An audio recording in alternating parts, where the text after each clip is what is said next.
today we're going to be making chicken fajitas. So obviously you want to start by cutting up your chicken, placing it in a bowl, and the key to this whole operation is orange juice.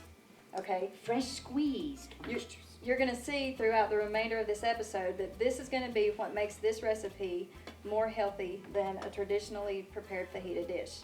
Not only are we going to marinate our chicken in the orange juice, we're also going to fry or saute the chicken in the orange juice. And I'm also cutting off all the little fat off of the chicken to make it even healthier. Okay, Leaner. so once you get your chicken sliced up, put it all in a bowl together, put the orange juice, and what we have here is cumin and garlic powder mixed together. It's about 2 tablespoons of each in this bowl. Mix it with the orange juice, pour it over the chicken, let it marinate while you chop your vegetables.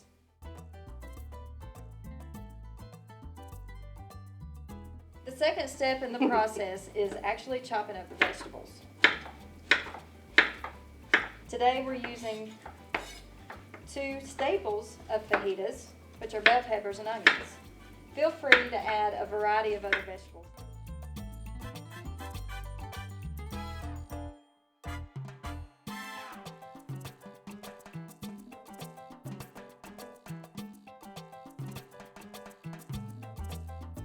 Okay, the thing about this fajita dish that makes it so healthy is we're not using oil to fry anything in, we're not using butter, we're not using salt.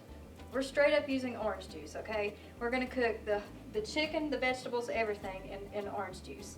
And a little tip when you're using citrus fruit, if you wanna get the most juice out of it, roll it real good around, that loosens up the juice and you can get more bang for your buck.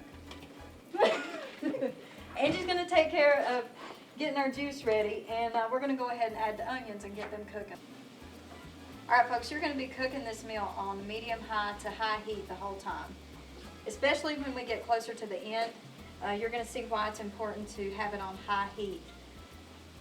And you're constantly gonna have to be monitoring the amount of orange juice mixture. All right, the onions have gotten softened up. They're starting to turn a little bit transparent. They've released a lot of their juices, so now we're gonna add the peppers.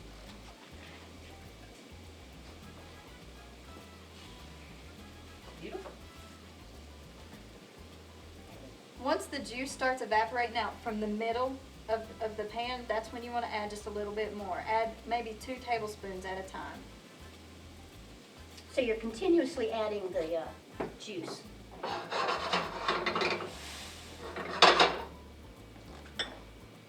Okay, now we're going to add the rest of our vegetables.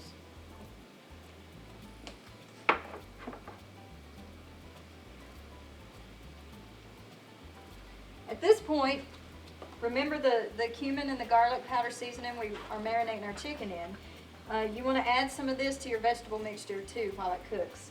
We use about 2 to 3 tablespoons, but you can shake out as much as you want. It's really according to your preference for taste. And you can smell this, and it smells just like some kind of fajita mix seasoning you would buy at the grocery store. Without all the salt, we have to worry about so many of the seasoning mixes that you do get that has so much sodium that we talked about before. So this way you don't have all that sodium. That's but right. The flavor. I know we've noted it before, but we're not using any salt in this meal. And you never miss it. Okay, here's what we've got so far. We've still got a good amount of juice in the pan. It's getting dry in the middle, so we're going to need to add a little bit more. All the vegetables are getting real nice and soft, so it's time to add the chicken. So far, we're probably like 15 minutes into the cooking process. So we're going to add the chicken, cook it for 15 more minutes on medium-high to high, and that should be wrapping everything up to be getting done at about the same time. So I'm going to add some more juice.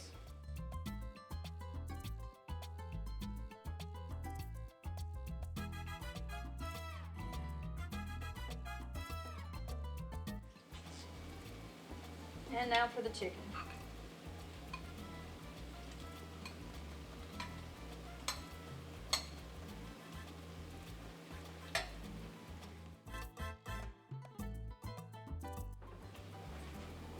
All right, the chicken is finished cooking on the side it started cooking on, so we're gonna go ahead and flip it. We've still got plenty of juice in the pan, so we're doing good there. So our chicken's done. It's been cooking for 10 to 15 minutes now. We've still got a little bit of juice in the pan.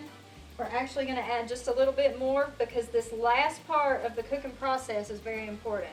We're going to turn the burner as high as it will go and try to cook all the juice off. And what's going to happen is the sugars in the orange juice, it's going to caramelize on the chicken and the vegetables, giving it an amazing taste.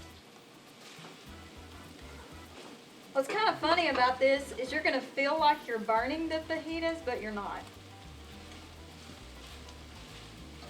You want to keep cooking until all the juice is gone out of the pan.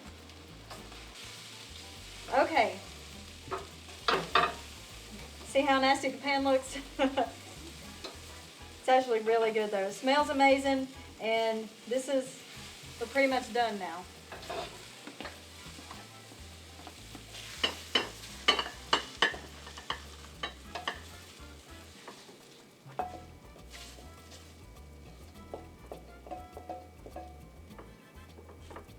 Okay, so now we're at the best part of the meal. We've got our whole wheat tortillas. Another healthy option for tortillas is corn tortillas. If you choose corn tortillas, you will cut your sodium intake in half as compared to regular flour tortillas. So we've chosen whole wheat tortillas, and there are all kinds of side items that you can add to this meal. We've chosen black beans. We've made guacamole, which is simply an avocado, lime juice, tomatoes, and cilantro mashed together. Shredded lettuce, chopped tomatoes, onions, and some fresh lime for a squeeze of extra citrus flavor. And we don't have it, but I like jalapenos with mine, and this time of year is a great time of year to make your own salsa. If you've got tomatoes and peppers in the garden, you can mix that up with some herbs and make it a lot healthier because it's not got all the sodium in it also.